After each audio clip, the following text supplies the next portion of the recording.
Hello and welcome to another edition of your favourite podcast, Insane in the Membrane. Insane in the Membrane. Greetings one and all, it's that time again to climb into your ears with your favourite podcast. You hope you're good, hope you're well.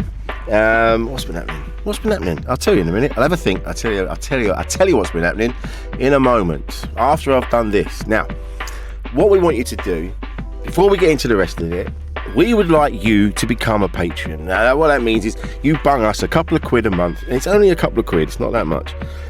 And from that, we will give you over 50 archived interviews from the past. Now they're archived just for our Patreons.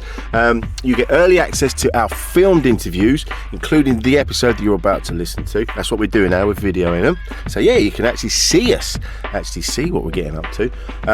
And so if you go to patreon.com/membrane podcast or click the Linktree link in the podcast description, it's all in my social media as well, in all the bios. So if you go to Instagram, I am Rich Wilson, click on the Linktree. That will then take you to everything that we do. It takes you to my website, it takes you to producer Paul's business.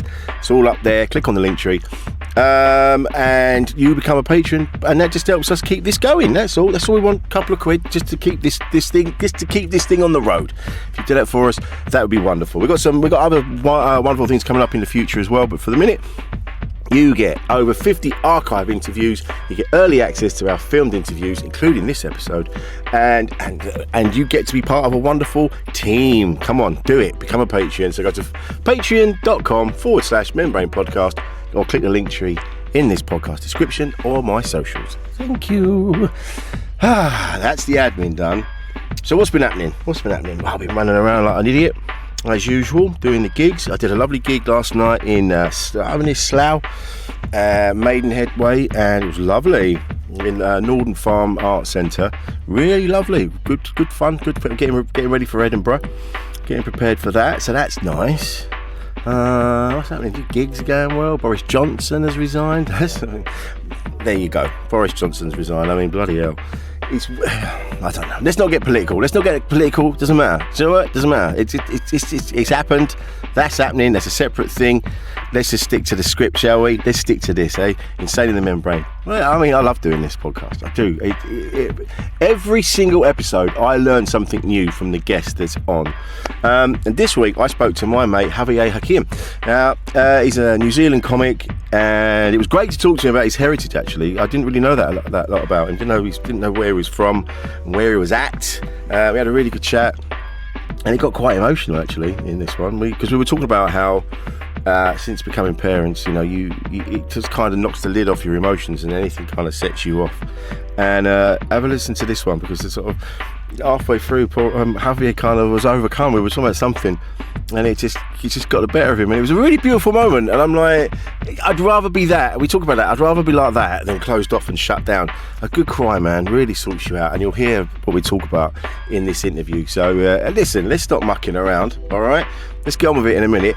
Javier is going to be going to the Edinburgh Festival, and that's what we're doing as well, by the way. A lot of this now for the run up towards Edinburgh, it's going to be mostly acts that are taking shows up to the festival. So that's what we're doing, the run up to the festival. There's going to be a lot of acts that are taking shows there. So Javier's got a show. He's got a couple, actually. He's got one which is Card Ninja. That's at Gilded Balloon, Teviot. It's in the Wine Bar. It's a great venue. So it's 16:15, that's 4:15, and that's every day. And that'll be from the 4th, I believe, the 4th of August until the end. And then he's got another show with the brilliant Gary Tro about the Marvel films, and it's called Marvellous, funnily enough. There you go. It's called Marvellous. How good is that? Gary Tro, brilliant lad. So if you like your Marvel films, that'll be a good show for you. Anyway, listen, I've waffled on enough. You need to listen to this interview. So coming up in a minute is Javier Jarquin. A podcast from producer Paul.co.uk. Insane in the Membrane. Oh, mate. You alright? Oh, good. How you doing? Yeah, good, mate. Look at this studio. Look at that. Proper. Flash. Yeah, we ain't fucking around, mate. Look at you, mate. You look like that scene in Armageddon where they're, they're in, they're getting tested. Oh, yeah. Proper professional unit. Yeah, the little sound pyramids behind you, the foam and everything. Yeah, it's all going on, mate. I'm in this little cupboard That it's great because they've got scaffolders outside, so they're being scaffolders today. Yeah. Singing. They sing. I mean, they seem happy with their work, but I mean, you've got to be. Otherwise, you're covering it up, aren't you? yeah, absolutely. Yeah, you've got. I mean, if you're doing, I mean, scaffolding looks like such a fucking hard job, Mate, You know what I mean? yeah, you wouldn't get me up there, mate. No. I'm terrified of heights. And I'd be scared of, because I know someone used to do it, and there's a thing, I think they were called traps, where they wouldn't put the boards, they hadn't put the boards in properly, so they'd end up like, it wasn't supported, so you'd step on it and just disappear. Like ice road truckers. Like some PS1 game where you step on the wrong tile. Yeah. Like snakes and snakes and literal ladders just disappear. Yeah. The fact they call them traps is not a good thing, is No, it? exactly. Yeah. Or don't step on the happy board. Oh, the happy board. Neil, happy board got him. How are you, mate? You all right? Yeah, good. Good. Yeah. There's no big introduction. Great. We just get on with it. Go for it, mate. Yeah, this is your podcast. I had to listen to Tom's. Tom Oh, Hopkins. yeah. Well, that was great. Really It's interesting to interesting, hear isn't it? about the boarding school syndrome and everything and like that. Ah, that's that rough it. chuck. We always think that was the thing I got from that episode, was that you think that because they're in maybe a more privileged position money wise, you know, there's still shit to deal with, you know, like being sent away at such a young age. Yeah. You know. Yeah. I mean, I think my wife and I had a bit of a revelation a few years ago, and we kind of just realized, you know what? Problems don't discriminate. No, they don't give a shit. They don't give a shit where you came from. You're going to get some shit to deal with in your life. Yeah, absolutely. And I think the pandemic was a real leveler in the respect that it didn't matter where you were on the ladder, we were all fucked at the same time. The interesting thing about the pandemic is now the thing is everyone went through it. Everyone in the world. I think it's one of the only things where everyone in the world you could ask, what did you do during your lockdown? Oh yeah, that's a good point. You know, whether you were in Ethiopia, in France, in London, in Sydney, everyone went through it. Yeah, man. I hadn't thought about that before. Yeah. Ask some Antarctic scientist, what did you do during the lockdown? Same as I always do. Make sure I don't defrost any monsters. I've seen the films. So, do you know what? I love I know I say this every time I see you. Your card tricks, man. Your skills. Jesus. You're bending the laws of physics, mate. Mate, I'm bending the laws of boredom is what I'm doing. Yeah. Do you know what it was? It was, I've been throwing the cards for a long time. And I do mainly as training for the show. And it got to a point where it was just kind of monotonous. And then during the very start of lockdown, I saw the Noise Next Door produce a little video of them doing trick shots around the house, like throwing a toilet roll so it lands perfectly in the holder and stuff like that. And I was like, I might do some of this for cards. And, suddenly got a lot of time on my hands. So I started really pushing myself at what I always thought I knew was theoretically possible, and then just started pushing a little bit more, pushing a little bit more. And it became a real pastime / hobby / savior for me of something to do, a project, You're so good at it. I love that. There was one. What did I see the other day? I'm not very good at it, mate. I'm just fucking persistent. That's the difference. I suppose. Yeah, but what I like is that you do put the videos up where you see you're building up to it. Like, I mean, even that is only like a couple of minutes. Even that, but I imagine it just takes hours. Mate, it's funny. Some tricks I'll do within like 10 shots, and be like, how the hell did that happen? And I think the one that took me the longest was about 4 hours. Wow. Yeah, and I just kept thinking, like, by the end, your hands are aching, because when you're doing card throwing, you're actually using you're using your fingers or your thumb there, and they're actually little muscles. And they're not supposed to be used over and over and over again. That's, if you want a fast track to RSI, pick up card throwing, because, you just wear out these muscles so quickly. So by the end, your hands are aching, and you're just like, I can't do it anymore. I'm not going to get it. And then just something clicks, and bam, you get it. Mate, it's so impressive. I know it was one I saw the other day. There was someone else that did it, and it looked like an abacus, and he was trying to get the cards to hang in between the things. And like 2 ping pong balls, was it? Yeah, it was like a row of them, and he was trying to get, and in the end, and he did it, and it was like 4 in a row. That's the tricky. That's Magic of Matt. This is a guy from the USA. I've talked to him. It's funny. It's a really kind of small community of card throwers. I can imagine. There's not many of us. I'd say we're not so much a dying breed as a breed that should be dead. Right? but I've talked to him, and the thing with the trick shot is getting one is one thing, but getting two in a row is exponentially harder than getting one. Yeah, right. Yeah. It's like imagine like a bowler hitting the wicket 6 times in a row. Yeah. Getting once is great. Great bowl, amazing. Imagine getting 2 in a row. Imagine getting 3 in a row, and it gets harder and harder and harder. So the fact that he got 4 in a row is insane. Yeah. And I couldn't believe it. I was like, there's a few videos that I like. There's a couple of lads that, again, they're trying to get a baseball bat to stand on its end. They're trying to get all the ping pong ball. I watch those videos for hours. Yeah. I don't do it myself, but I love watching it when there's a guy sitting on the stairs and he's pinging the ping pong balls. Oh, they go on the pots and pans and stuff. Yeah. Pong, pong, pong, pong. That's really popular out there, isn't that? Isn't it, Loads mate? of people doing that. And That's they're making the thing, money off it, mate. They're making money. Oh, mate. Yeah. I know, but then we go, and then I'll go, all right, I'll do that then. I'll make some money. I make nothing. No. I did have one guy in the States approach me from my videos saying he's got a card game for students to get them drunk. It's called Drink or Dare or Drink or Do or Drink. Right. You pick up a card and it's got a dare written on it. Like, patch the person to your left or, send your mum this text or something. And either you do the dare or you drink the number of drinks it says on the card. So he said, I've got this game and I've seen your card tricks and I was wondering if you'd do some videos for me using my game. Yeah. Using my cards. And I said, first off, mate, I'm doing these videos in my kitchen. If you want any sort of production value, that's going to cost a lot. I have to hire a studio. So first things first, are you happy with the sort of production value I've got? And he was like, yeah. And so then I sent him 10 different ideas with his cards. And I said, pick 4 or 5 and I'll do them for you. And we did them. And he asked, what was I trying to say? I was worried because I was like, this is just a guy off the internet. So I said, I quoted him high. Yeah. And he said, okay. And I was like, shit. And I said, okay, give me half the money first. And he put it straight away. And I was like, shit, no, I got to do it. Oh, wow. Yeah. And I ended up sending the videos and he didn't end up using any of them, but I got paid. Mate. So I was like, okay. Okay, fair enough. Yeah. Give me your free money. Yeah, I think he was like, can we make this look like it's, can we get a bit of background? I was like, mate, it's my cupboards. I told you that. You saw what it was. You saw exactly what it was. Yeah. I wasn't a sneaky Spielberg. Exactly. I'm just doing this until... What's it all green screen, mate? Yeah. I could have been anywhere. I decided to make it look like a kitchen. That's right. They're not even cards; they're chopsticks, mate.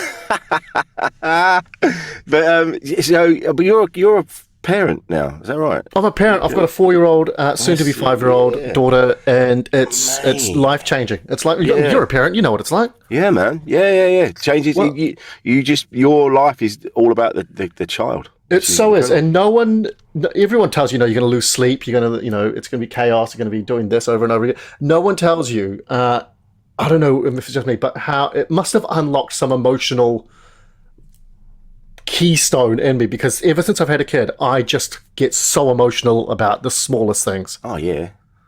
Yeah, I remember I saw a bank ad where they had a granddad and the grandkids give him something and I was just in tears. I was like, it's just connecting with his dead wife, and it just every little thing just makes me tear up, mate.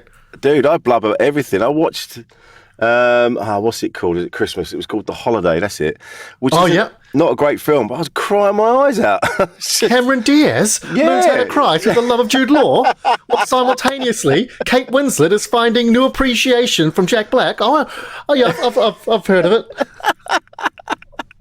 It's my wife's favourite Christmas movie, so I've seen it about 50 times. Dude, it's just on in the background, and she loves it. I've never seen it before. I always put it off because the advert just looked so schmaltzy in the Hollywood, and I was like, I'm not watching that. And then it was put on. Honestly, by the end of it, I'm like, oh my God, I'm so happy. And the old guy in it, man. A couple of days ago, I don't know if you can, there's a picture up, a piece of paper up on my whiteboard there. My daughter started drawing a box on a piece of paper, and she was like, Daddy, I'm drawing a stage. And then she said, Daddy, I'm drawing you on the stage. Wow. And then she said, I'm giving you a microphone. I was like, how do you know I use a microphone? I've never seen a picture. I've never talked about it. But anyway, she said, use a microphone.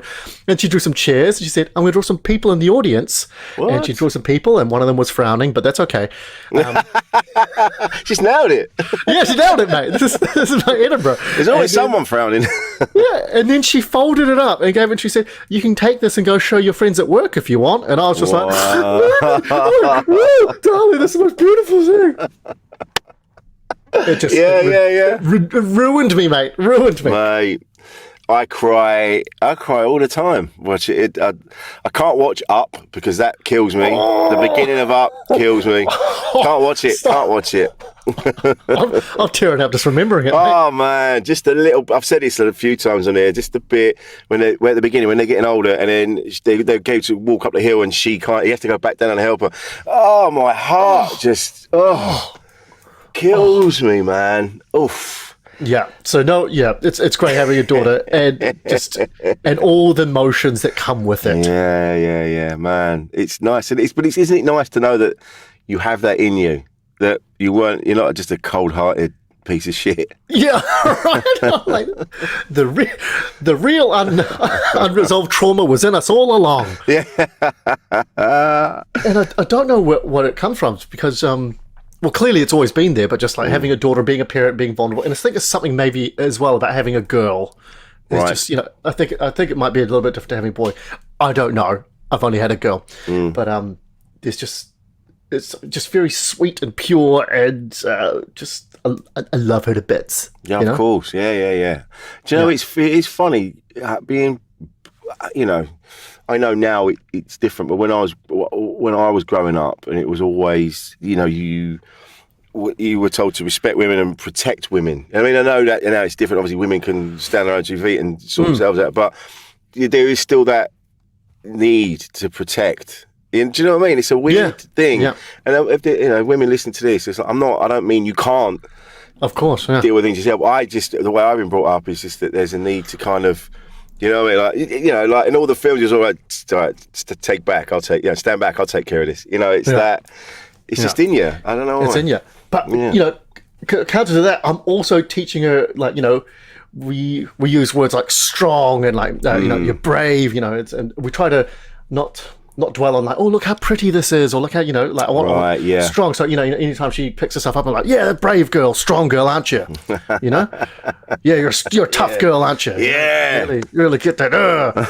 Play rugby. Yeah. Punch that dude. No, don't punch that. But you grew up you're from New Zealand. I'm from New Zealand, so I've got a bit of a complicated background for those just getting to know me. My parents are from Nicaragua. My mum is Chinese, but was born and raised in Nicaragua. And then when I was 4 years old, we moved to New Zealand. Actually, a little bit more complicated. My parents got out of a civil war in the 70s, and I was born in Costa Rica. We lived in Florida for a couple of years after that, after living in Costa Rica. So when I got to New Zealand, I actually had an American accent for the first couple of years. Wow, man. Yeah. Yeah, that's quite a heritage. It's, in my passport under nationality, it just says plenty. Yeah. Just take your pick, mate. Just whatever one you want. Whatevs. Yeah. Probably, yeah. Yeah. So, we moved to Christchurch, New Zealand in the mid-'80s, and I remember starting school, and I was the only non-white kid at school. How did that feel? It felt weird. I didn't notice until one kid, and it wasn't, looking back, it was like, oh God, how could that happen? But it was just a kid being curious. He was just like, why is your skin brown? It's just the mid-'80s Christchurch, New Zealand, and he was just being curious. And I was like, I didn't really know how to answer that. I was like, I don't know. Yeah, and I went home and told my dad, and I think my dad immediately got on the defensive. And I said, Dad, a kid at school asked me why I'm brown. And he said, you go back tomorrow and ask him why he's pink. And he was just innocently just saying it was just innocent, because he's never met someone like you before. Exactly. So that was my first induction of school. Yeah. And then Mate. slowly I started realizing, like, oh, I've come from a different country. And then, you know, like after about a month, you know, we got a Chinese student, and then more people started coming in, you know. But I was always like, I paved the way. Yeah. Trailblazer. Yeah, I was here first. I was lone wolfing this shit. How did you feel about everything that happened to Christchurch? That must have been... Mate, Christchurch just went through some horrible, horrible times. Like, so Annie and I, we moved over in 2010, and 2011 they had this horrible earthquake, and yeah, it was awful. And I remember I was about to go to bed, and I saw first some posts on Facebook start coming through about some of my friends back in Christchurch going about what had happened, and I slowly clicked on the news, and I could see what was happening, and we realized it was something really major. And I woke up Annie. We just spent the rest of the night looking at the news and trying to contact family and everything. Luckily, my family got in touch very quickly and let us know they're okay. Annie couldn't get in touch with her mum for a long time, so that was quite a lot of you know, worrying and stuff. Yeah. It's interesting. We first called I think her sister, and her sister was very upset, very distraught. And, you know, she was dealing with her own stuff. She had 3 kids, 2 kids in the house. Anyway, later on, months later, we were talking about it, and her sister doesn't even remember that phone call. No way. Yeah, does not remember that phone call. Oh my God. It Yeah. was that, she was just Just, you know, dealing with what had gone on. Yeah, just, sorry, mate, I had a lot to deal with. Can't remember that phone call. Yeah. Mate, it must be hard when you're that far away from everybody, and you see that go on, and there's nothing you can There's do. nothing you can do. And the only thing, you know, we'd be sitting there going, oh God, what can we do? And our parents were like, we're just so happy you're not here, because it's one less person or one less family we have to worry about. Yeah. Wow, But I did get a feeling that when I went back to Christchurch after that to go to a festival, there was a feeling of like, you're from Christchurch, but you weren't part of the earthquake. Like, you know, we went through it, you didn't, you know? Oh, right. Okay. That's interesting. Yeah. Yeah. Which, of course, I'm not going to begrudge them. They absolutely did go through it, and I didn't. Yeah, of course not. Yeah. It's funny, because I've never really experienced that before until I was in Wellington, and I remember being woken up in the morning, and all the cupboard doors kind of like swung open in the hotel room, and I because I was asleep, I was like, oh, what was that? It must have been a truck going by or something like that. And it wasn't until I went out and spoke to Ziggy, who's at... San Fran promoter. Yeah, when I saw Ziggy, and he went, oh yeah, mate, it was fucked. It was out and he showed me, it was out in the bay, and he said, that's where it was on the Richter scale, and he go, holy shit. Whereas I just thought it was a truck going by. I'm like, whoa, that was weird. And all the cupboards opening. He's like, yeah, that was pretty It fucked. is a really eerie thing for when an earthquake happens, because it takes a few seconds for you to realise what's happening. Because things just start with low rumble, then you start... And it takes you about, a good 4 seconds to go, oh shit, it's an earthquake. Yeah. And when I was back home, there were still loads of aftershocks, but everyone in Christchurch was so used to them and I wasn't. So I'd be sitting, I'd be having coffee with a friend, and suddenly the whole cafe starts shaking. I'm like, fuck. And they just kind of lift up their coffee cups, just keep talking to you. Yeah. Just like, so anyway. Yeah, they put it back down and go, about a 3.8, maybe. You get to know. Yeah. Like they're guessing a pit stop or something. Yeah. Oh, that's a good 2.8. Yeah, that's good. When I describe New Zealand to people, because it's one of the best places I've ever been, the people, I just fell in love instantly. Oh, great! We love hearing that. Love it. Oh, it's such a beautiful place. And when I explain it to people, I'm like, well, it's like the UK, but more dramatic. Like the landscape, because obviously it moves around a bit more, so there's a lot more going on. But yeah, it was. I just love the place, and I can't wait to go back. It's funny. New Zealanders love hosting, and I think that's something to do with maybe how far away everyone appreciates it is for people to come. Everyone always talks about, it's so far away. It's after that, it's maybe Antarctica. For longer trips. So people really love hosting. They love people coming over and having a great time.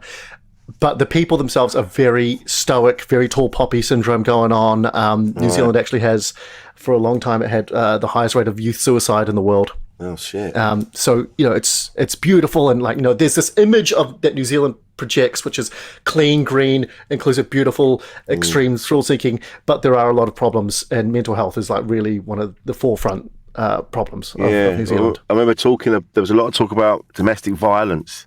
Yep. When I was there, and you're like, fuck, I did no idea, because you don't know if you're not from there, you kind of go, oh, this is a beautiful place. Everyone seems really chilled. And like, oh no, the statistics for that alone are through the roof. And you're like, yeah. But look at the mountain. Look at the mountain. Look at the mountain. Yeah. And it that kind of blew my mind a little bit, where you just don't know what's going on under the surface anyway. Absolutely, mate. Absolutely. You know? So for you, growing up in Christchurch, and then you got your head around it, you got used to it, and people got used to you. Yeah. And then you moved to the UK from there. Did move to the UK. Moved over in 2010. I'd started doing comedy, and it was going quite well in New Zealand, or it was going well for what I was doing at the time. And then Annie wanted to come over to the UK for a little bit, and I was like, I feel like I'm doing well here. And then we came over to the UK, and I knew I was going to have to start again from zero. Yeah. And I remember trying to get 5 minutes anywhere in comedy. And I remember I got booked in for about 4 open mics at this place called the Comedy Bin. Well, I don't even know where that is. I don't think it exists anymore. If you don't call it the Comedy Bin. I did one night at the Comedy Bin, and I was desperate for 5 minutes anyway. And I said, cancel the other 3, please. Yeah, right. It was that bad. It was that bad. And so I was over here, and I was feeling really low. And in that December, we moved over in like July, and that December, I got an email from some producers in New Zealand saying, that big televised Christmas stand-up concert that we do every year in New Zealand that you've been wanting to be on for years? Do you want to be on it this year? And I was like, I'm trying to flush the taste of the Comedy Bin out of my mouth over here in London, trying to get 5 minutes anywhere. And that was a real low point. I'd always known about mental health and depression and things being... But I don't think I'd ever experienced it because I'd never had any tragedy in my life, Rich. I didn't have anything to overcome. I had a great life. I had loving parents. I had a nice education. I had good friends, everything. I never had that. But that first 2 years, having moved over from New Zealand, was really, really tough. I was incredibly lonely. You start questioning, what am I doing here? What have I thrown away? And it's really tough. I remember, I think the first Edinburgh I did, Annie texted the show.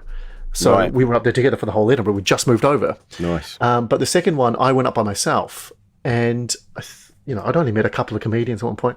And one day I was in the pub after my show, or in one of the bars, and Gary Trow came up to me and he's like, hello, mate. And I just looked at him and he's like, Jesus Christ, are you all right? And I started talking, and I suddenly realized I actually hadn't talked to anyone that wasn't an audience member or someone in a shop or waiting staff for about 5 days. Oh my God. Just had not had a conversation with anyone for 5 days. Shit, man. And that was real loneliness, It's mad how that can happen. And you don't realise until you start talking to someone else and oh shit, I've not done this for a while. And you're surrounded by people. That's the You're thing. at a festival. You're surrounded by people. Mate. You're surrounded by audiences. They're laughing. It's really weird to go like your only social interaction for the day would be an audience, and I just want to make them laugh, and they're laughing, and the show's going really well. It's great, and then they leave, and you go and get changed, and then you go out and into this incredibly crowded festival, but very much on your own. Mate, the amount of times, I might have said this on here before, the amount of times I've been stood in doorways with it pissing down with rain, and you're in a city with everyone that you know. But because everyone's on their own thing, everyone's running around doing whatever they're doing. Yeah, there are moments where you go, fuck, I feel so lonely. I'm on my own. Yeah. It's a really weird feeling, And then you sort of like you gather yourself up again, and then you get into it, and you start you gig or you do something. But I remember being up there as a flyer in 2005 or 6. I was flyering for Just a Tonic.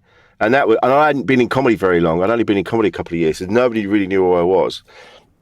And I'd only just started gigging as well. Yeah. And I remember being up there, I was so alone. And my accommodation, I was on my own, and just on my own. And the thing about being on your own is it's awful because we're social creatures. We crave social stimulation. We need it, actually. And the other horrible thing about if you're feeling that way in Edinburgh is not only you're surrounded by people, you're surrounded by other people's success. You're walking past posters with these reviews on them and just like, these things are sold out. It's just so easy to compare yourself to everyone else up there that seems to be having a whale of a time. And as we all know, comparison is the thief of joy, Yeah, absolutely, man. The second you feel good, if you're having a good day and you're feeling good about something, throw your phone out the fucking window, because the second you jump online and have a look at any socials, I don't care if you've just shat gold, you'll look through your socials and just find someone that is doing something and just suddenly go, how do they get that? Or look at what, and you start comparing it to what you've done. Yeah. And I don't know why we do this. And we'll just feel like shit, and your accomplishments or your achievements, whatever you felt like, you just compare against this, and suddenly it's not good enough, even though 5 minutes ago you were top of the world because of it. And you'll look at that and you're angry and make yourself feel shit about it. And then what do? You keep scrolling so you can have that sensation again. Yeah. And it just fucking kills you. It really kills you. I mean, sometimes, like, I do have to stop and go, fuck, no, it's okay. It's okay, because I look back at what I used to do in Christchurch and just, if I could tell myself back then, by the way, mate, in a bit, you'll be living in London, you'll be a working comedian going around doing comedy clubs. You would have traveled to different countries in the world doing your job, to perform, I would have gone, no way. I know. I've got to go perform to 4 people at the Monday night, because there was no comedy in Christchurch. Me and my friends had to put on shows ourselves. Oh, mate. Well, that's like Steve Hughes said that about Australia, living where he lived. Like, there weren't any bands doing the music that he loved, so he had to create his own and make his own band. Yeah, that's the same with you. You had to create your own. We had to do comedy ourselves, and the thing was, anyone funny in Christchurch would kind of get funny for a bit. Like Brendan Lovegrove did this, Penny Ashton did this, Jared Christmas I think did this. They would get funny in New Zealand, in Christchurch. They'd put on a comedy night, which would survive for about 4 to 6 months, and then they'd go to Auckland. But in Jared's case, he went to the UK. And so, comedy in Christchurch would build up until that driving force would fly off. Yeah. And we did that, and we performed to, I think the lowest was about 3 or 4 people. And then one day, I remember it was a Monday night in a pub, and then one day there was like a tour bus coming through that had broken down or something, and so suddenly we had about 40 people in the pub. We did not know what the fuck to do with ourselves. We were like, this is it. This is the big time. This is not a drill. Calm down. You stay calm. Shut up. There's 40 fucking people out there. Don't fuck this up. Yeah. But that fucks you up. It does. So to come from there, if I could have told myself then, this is what I'm going to be doing now, and even now, today, you kind of, you have these moments of like, what am I doing? Oh, shit, it's awful. I haven't done that. When am I going to do this? Well, I think that's the same with not necessarily just our industry, but with across the board. Social media comes up quite a bit on here because we do compare ourselves to what's going on there, and we only put up the best bits of ourselves. Everyone knows absolutely. That. I remember tweeting about this, just saying, none of us we always put up, whenever one of us says, we go, just want to say thanks to the venue last night, what an audience, thanks to this person, thank you so much for having me, what a night. No one ever puts it up when they died on their ass and go, I'd just like to tell that venue to go fuck itself. Everyone that came, you're a bunch of pricks. Yeah. You made me feel like shit. Yeah. I'm glad you wasted money fucking coming to see me. Go fuck yourselves. Yeah, I'm glad I died in front of you. I don't want any sort of joy coming into your lives, you miserable pricks. Well, no one ever does that. It's always like, big shout out to the bar staff and the... Hashtag stay humble. Yeah. Like, social media is like the burger on the picture at McDonald's, on the menu. And your real life is what you get served, This is it. Yeah. That saggy, soggy bun. Yeah. I did, yes. But yeah, it is. Even yesterday, was it yesterday, day before? Might have been yesterday, when all the lists started coming out for Edinburgh and like top 50 shows to see, top 20 shows to see. Yes, I saw your post about that. Yeah, you Garrett. Yeah, no, that was it. And there was just a flash, just a moment, just a feeling in my stomach where I was like, oh, this again. I'm not on the list. Just for a fleeting second. And then I went, no, that you're falling for it again. You're getting sucked in. Don't get sucked in. And then I'm like, I'm not the only one that's feeling that way. So I was like, I'm going to say something. So my point is, we all feel the same. We're only human. Listeners, if you didn't catch it, Rich did a lovely post yesterday when all the lists come out and it's all PR hype, and you said, look, you just work on your show. Don't be distracted by all this noise. Don't get discouraged. And mate, it lifted my spirits for the day. So mission accomplished. Lovely. That's and what you do have to remember that. It's all a PR fucking machine up there. Yeah. And yes, there's this, no shade on these shows that got on there. No, of course not. No. But the only thing you can do is just focus on yourself and keep your head down and do your own work. But it is human, and you know, to have that jealousy. And let's call it what it is. That jealousy of like, fuck, how did I not get on that list? You know? How did I not get that review? How did I not get that that quote? How did I not get this accolade or something? And it's funny that we get these things that that niggle away at you, you know, when we're supposed to be these hardened comedians that could deal with anything in a club on a Friday, Saturday night. And suddenly there's a list without my name on it, you know. Suddenly we're thrown into the fucking lines. And oh, how am I supposed to cope? But it's just such a mind fuck, man. Yeah, no, that's the same in general, in life in general. This is, you know, like that whole thing about keeping up with the Joneses, like, you know, looking over the garden fence and seeing that next door neighbour's got a better car than you, and and all that sort of shit. We, you know, that thing we're about just never happy. We're never happy. You know, there's that thing, you know, you should, you know, don't covet thy neighbour's ox. Yeah. And all that. It's like, I mean, you know, yeah, especially when I've got an ox. It's a pretty good ox. I've worked really hard on it. Yeah, but their ox got on a list. Yeah, that's it. Yeah, their one's got a gold yoke. It's got, you know. Check out those hooves. Yeah, whoa, manicured. Hello, mate. Someone's doing well.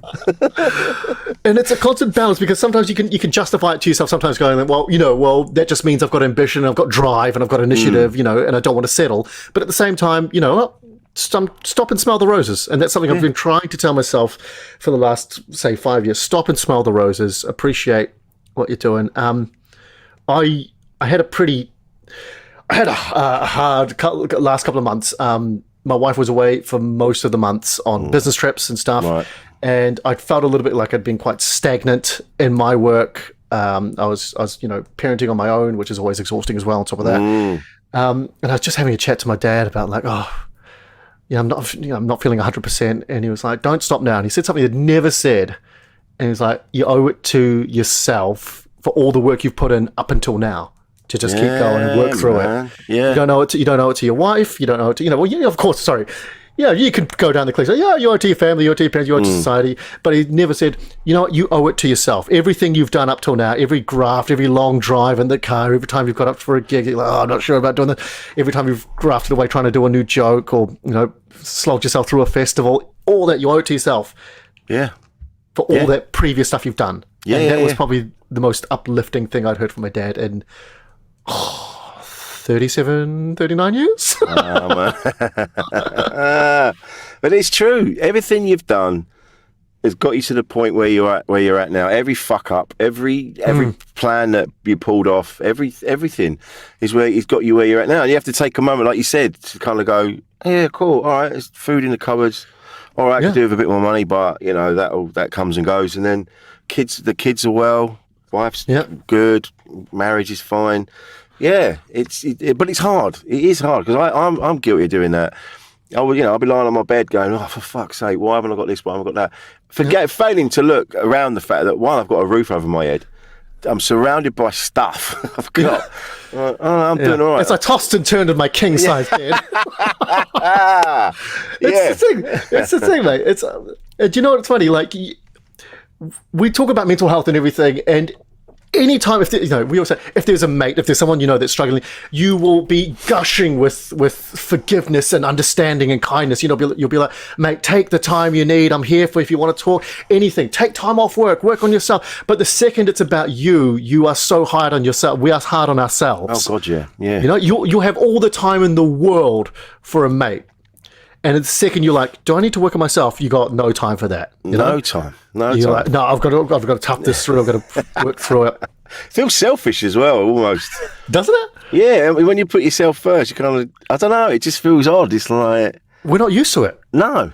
We're not used to it. And you know, we've grown up in a generation previous where it was just shut up and carry on, get on with it, get your head down, get to hard work. Yeah. So you mentioned your dad. Yeah. Have you got a good relationship with your dad? I've got a good relationship with my dad. I've got a good relationship with my parents. I think that my parents were very, very good parents. Very good parents. They went through totally different experiences to me. Like, they grew up in Nicaragua, which is one of the poorest countries in the world. Dad became a programmer.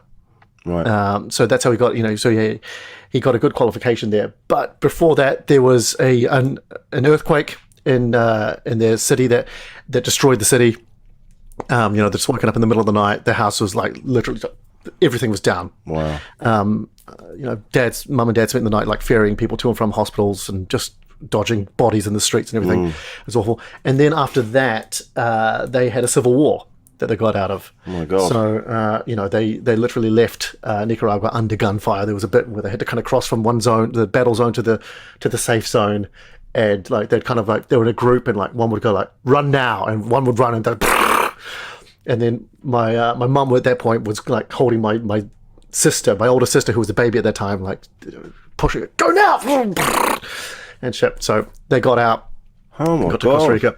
So they've got a wildly different world perspective. Yeah. So when they're talking about I was trying to get out of, they've been through the Civil War where they're literally shot at and worried about this and this earthquake that came around them. Those were their problems, and I would come home and go, I didn't make the improv team. Like it's just we've got wildly different world perspectives. Yeah. And so they're always very, I think they always brought me up with really good principles and, what I should be doing. This is what life's about. Here's our advice and everything. But day to day, like kind of a chummy relationship with your parents. I don't think I've really had a kind of chummy relationship with my parents. Like, and I think a big contributing factor to that was my parents, their first language is Spanish. Right. And when I moved to New Zealand, I grew up with English as my first language. And I think a lot of immigrant children, or children's second generation immigrant, first generation immigrant, I always forget how it works out, but people whose parents have moved over from a country, immigrated to a new country, and you can see the children, their English assimilates into the local accent and dialect and colloquialisms and everything, and your parents stays very much different. So it wasn't until later life that I realized my parents and I can't speak to each other in our first languages. Right, yeah, okay. So I think a lot of stuff would have been lost in translation. Looking back, there were a lot of times, because we would speak Spanish at home. That's how I can still speak a little bit of Spanish. But I remember lots of times in retrospect where we'd be having arguments about something, and I'd just get so frustrated because I realized I didn't know how to articulate my feelings in Spanish nowhere near as eloquently or as accurately as I could in English. Yeah, right. And they couldn't understand it the other way. They could, but it always felt weird talking to my parents in English. It was just I would always. It was really weird looking back. So I would be, trying to get a point across in Spanish, but I would try to be saying like, this is how I'd say it in English, but I did have to come down to some like drop several reading levels to explain it in Spanish and just be like, me not feeling good now. Whereas, what I really want to be saying is like, okay, I hear you on that, but I think the nuance of what you're trying to say is not quite, and then I'm just going like, no, you're wrong. Right. And they go, what is wrong with him? Exactly. And they'd be like, what's your problem, mate? Yeah. He just chunters away in English. Blah, blah, blah, blah. But when it... Yeah. So with that, having missed out on that kind of chumminess, I think as I grew older, and there was a bit where I specifically moved, I've got a computer science degree. I went to university. I was a programmer for 2 years out of university, and then I quit to pursue this ridiculous thing called performing. And I think, my parents were obviously very concerned and like worried, and we had plenty of arguments around the time leading up to it, and then when it happened, where again, I didn't feel like I could completely express my full feelings, and that just kind of led to like us not, having a bit of like just heads butting. Yeah. Talking through it. And I think we both kind of eventually accepted it and everything. But for a long time, my parents were very academically driven. They were kind of ones like, if you don't come home with an A, what's your problem? Yeah, got it. They would always say, we go to work. Your work is school. So do good at your work. Bring an A home, otherwise you're slacking off at work. Wow. So I remember wanting to tell them how good, that this performing thing was a good choice and everything. But things that were happening, how you move through, like you have your 5 minutes and then you have your first 10 minutes and then you have, you get asked to do this or you get asked to do that. When I would tell them, I realized that they just didn't understand what that meant. No, of course not. They didn't have any sort of like, they were like, is that a good thing? Is that, did you get a raise? Yeah. Like, what happened there? And it got to the point where I actually just stopped inviting them to things. And the first time you do an hour. Yeah. it's a big moment for any performer. The first time you do your solo hour, I didn't invite them to it. Did you know? I didn't invite them to it. No. And looking back, I just feel a bit icky about that because I think at the time I just would have been thinking, it'll just be easier if I just don't invite them. But looking back, it's a big, it's a big time, and I didn't invite them. Oh, mate. Have they been since? Oh, they've been since, yeah. It's just what you do. It was a big thing for you, and you don't want to embarrass yourself in front of them, I guess. And I think there's all manner of things at play. Totally. There was a festival in New Zealand that I came back. So I moved to the UK, came back, and there's a festival in New Zealand called the World Buskers Festival, and opened up to more comedy and stuff. They give 2 awards out every year. One's for the best international performer, and one for the best local New Zealand performer.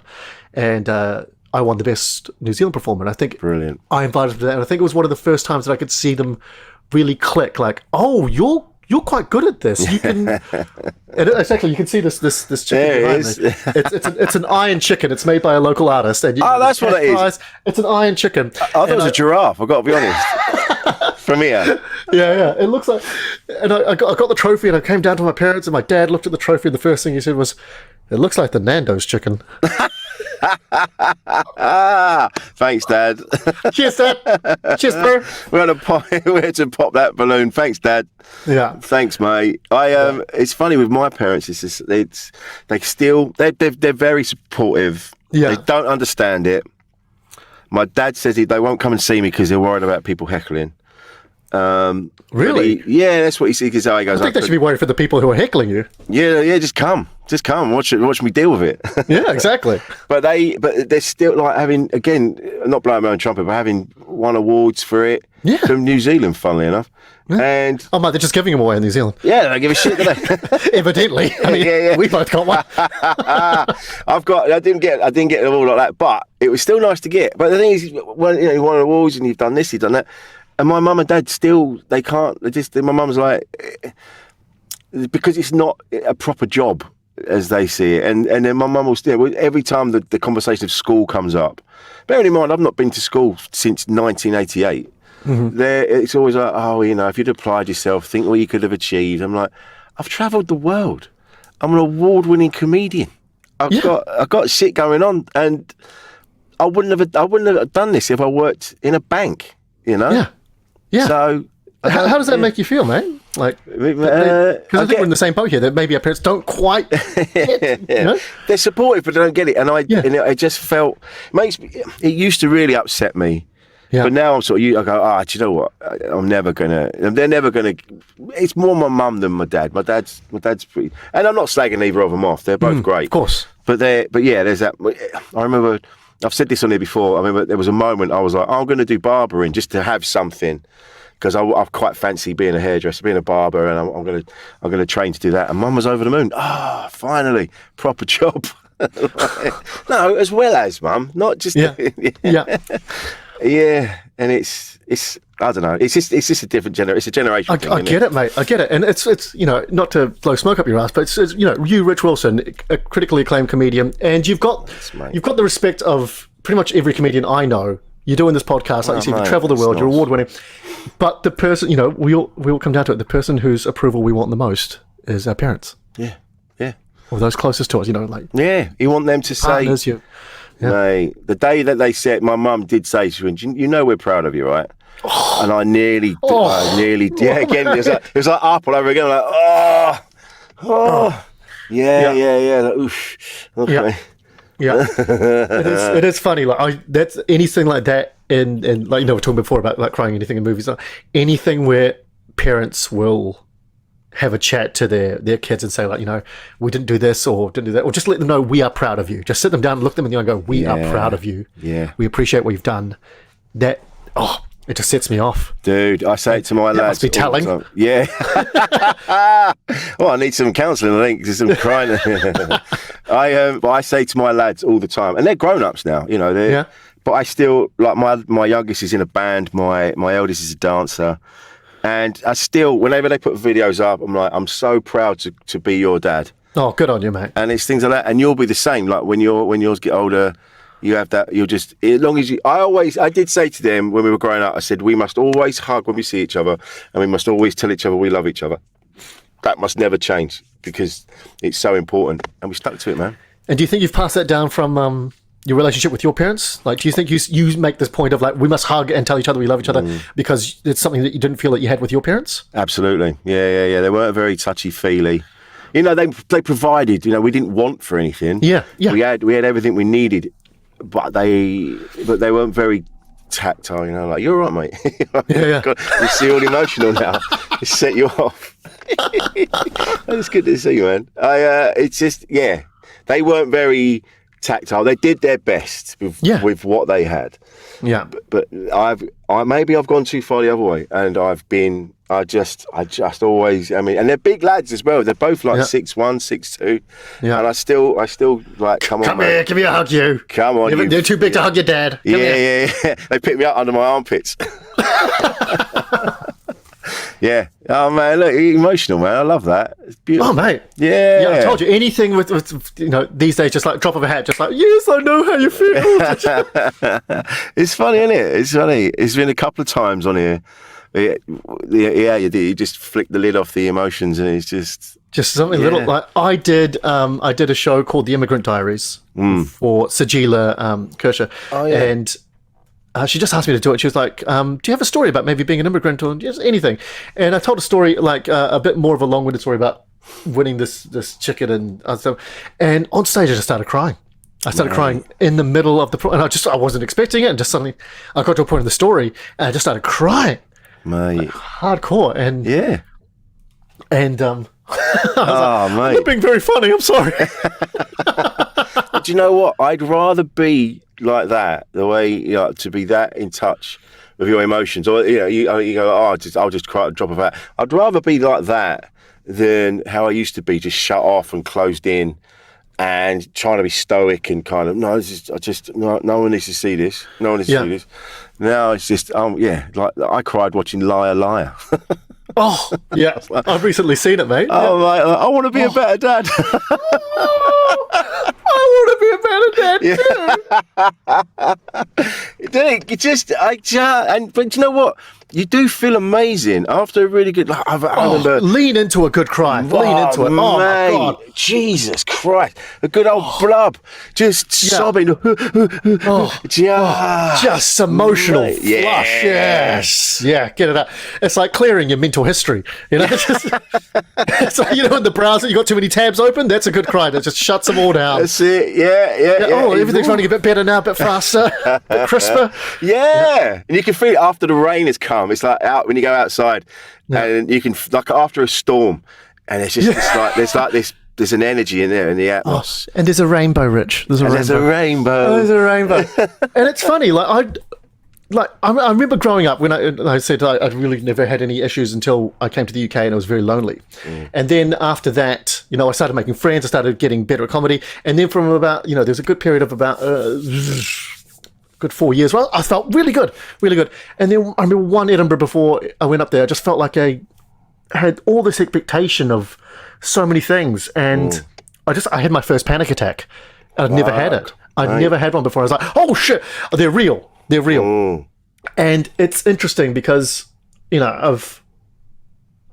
pandemic aside, I think actually pandemic really exacerbated there were times, it was tough for everyone, but there were some times where it was just like, oh shit, I think I've got some fucking issues during the pandemic. And it was really interesting because I would always go, I've got nothing to bitch and moan about. Like I've got, like I said, I've never had tragedy in my life. I had loving parents. I had didn't have anything awful happen to me in my childhood. I've got a wonderful relationship. I've got a great marriage. I've got a beautiful daughter. I'm living this, this career that I've always wanted. So what the fuck do you have to be bitching and moaning about? Why the fuck would you have problems when there's people out there that have been through real shit? You don't deserve to have this. So shut the fuck up and get on with it. Yeah. I get it, man. I think that, that kind of bottles you up for a little bit more. Yeah. And then, but eventually that valve hits red and suddenly, it comes. It comes down. But you're right about that. You kind of, you like you say, you're like, other people are worse off than you, so you should be feeling this way. You're like, well, how dare you? Yeah, but you're just in a different place. You know, your experiences are different. You're a different place on the social ladder, but that doesn't mean you shouldn't be affected by things. You know, and especially in somewhere like the Edinburgh Festival, which is like we've already talked about. It's a high pressure thing that. Well, you know, you can't help but be fucked up by it. You know, because there is that feeling of if people aren't coming to your shows or flyering, you're trying to get people to come to your shows, and that rejection every single minute of the day. When you give someone a flyer and they look at you like you've given them a handful of dog shit. Yeah, absolutely. It's going to get to you. Of course it is, because your brain doesn't know what's happening. Your brain's just like, oh, why is this person turning me down? Well, they don't know the relationship that you've got. All the brain knows is like a human being that you're interacting with has told you to fuck off. Yeah. And that's hard. Of course it's hard, man. You really have to be made of strong stuff to be in that environment for any length of time. I feel, this whole industry's built on rejection. You know, the emails you send out and don't get a reply from, the things you apply to get on and you don't get on them, and people go, yeah, but you're not, at least you're not working in, like you're not driving a van or you're not, digging holes in the floor. No disrespect to those, 'cause I've done those things, but it's still rejection on a vast scale. And I find on top of that, there's this, in this day and age, you can get overwhelmed because when we got into the game years ago, I think the model was, or the deal was, you go on stage, you be funny, and if you're funny enough, you'll go be funny in other places, and that's good. Whereas these days, on top of that, now it's, it opens up, you've got to be doing the Fringe, and do you have a YouTube channel? Are you streaming? Are you on these socials? Do you have a podcast? Should you be releasing these videos? How are you doing on TikTok? There's just so many more things where you're like, oh, fuck this. Yeah. So sometimes I feel, I don't know about you, but sometimes you wake up and I feel a bit paralyzed about like, I should be doing 900 things today. Yeah. And also, because I've stupidly wasted all my time trying to just be funny over the last decade, I am shit at technology and clips and doing a YouTube channel.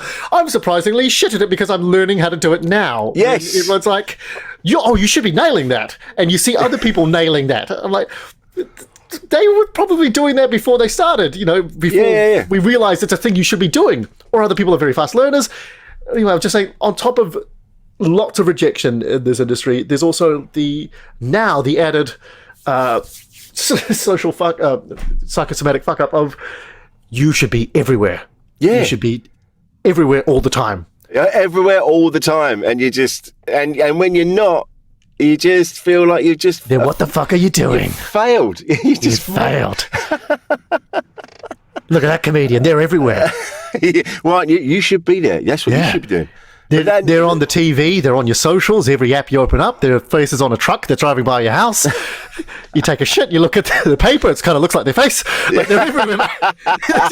What are you doing? You're not promoting yourself at all. Yeah, you're just being funny. Yeah, you idiot. You fucking idiot. How dare you just be funny? Call yourself a comedian. Yeah, you should be ashamed of yourself. Yeah, and then we slide out from under the duvet and we do our best. We do our best. But that, again, that's perception. I look at you. You pop up on my socials a lot. So to me, you're like, you're everywhere. You're popping up. Yeah. So I'm like, yeah. So you're the TikTok and all sorts. So I'm like, oh, Javier's doing all right. He's everywhere. It's all perception, isn't it, mate? Yeah. And then, but to you, you're like, I don't do enough. I'm like, mate, I've seen 2 different videos this week. It's just like someone's doing something. I get it all the time. People say to me, like, mate, you don't post enough. I'm like, I posted. I've already done it. And then I look, I'm like, I've not posted for a week. Oh shit. Yeah. But you're doing a podcast right now. Yeah. We can't be we've got to be doing something. The point is, you're doing something. You're doing a podcast, which you're doing incredibly well, and I'm very happy to be on it. Exactly. And yet I'm moaning. I'm not moaning. I'm like, but Mum, check out my podcast, please. Please love my podcast. Look, no hands on the podcast, please. Please. Hug me, love me. And she'll go, but are you getting paid?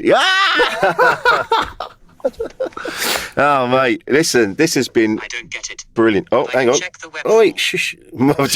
I've just shouted so loud that Siri's gone, I don't get it. What are you asking? Yeah. This has been great, mate. And your show, what's your show about in Edinburgh? Oh, I'm really doing 2 shows. I'm going to Yeah. be doing Card Ninja, which is the long-standing one-man variety show that I've been doing at Edinburgh, and lots of festivals around the world where I throw playing cards as weapons and pretend to be a ninja. Nice. This is going to be the farewell season of that because it's a physical show. You know, I started doing it 10 years ago, and my body has aged 10 years. Mate, So- I bet you could so do when you- press-ups on one finger now. and break it immediately. So I'll be doing that at the Gilded Balloon, and I'm also going to be doing, with my partner in crime, Gary Tro, we're doing a sketch show about all the Marvel movies. It's called Marvelous, all the Marvel movies, kind of. So if you're a Marvel fan, you like those movies, come along, see some sketches about that. That's on at 6:10 at Just the Tonic in the Caves at Edinburgh this year. Oh, beautiful, man. I'll see you there. I'm at the Caves this year. Oh, yeah? Just up the road. Yeah, up the road it's called, yeah. Nice. I'm in there, so we're going to be buddies, man. We'll catch you around, bro. Bloody right you will, mate. It's going to be great. We're going to have a good time, and we'll look out for Every each time other. we see each other, we must hug. We must tell each other we love each other. Every single time. We're going to do it, and we're going to video it, and we're going to stick it on TikTok. And we're going to... We'll do that, man. Honestly, Never going to get tired of it. we're going to do that. Javier, where can we find you on the socials? On the socials, on Twitter and YouTube, it's this Javier. Just like Javier Bardem. Thank God he got famous. It made it so much easier for me to rather than Excellent. spelling my name every time. And on Javier. Instagram- Javier Jarquin. Someone said, "Is that your stage name?" I was like, "You fucking high." On Instagram, you can find me at Javier Jarquin comedian. It's spelled Javier Jarquin comedian. Javier Jarquin. Comedian on Instagram. Yeah. Excellent, mate. Thank you so much for coming on. It's been a joy. Thank you, mate. I've had a great time. That's been lovely, mate. Listen, and keep crying. It's fucking good for you. I'm going for a cry right now. Yeah, me too. Thanks, man. Nice one, buddy.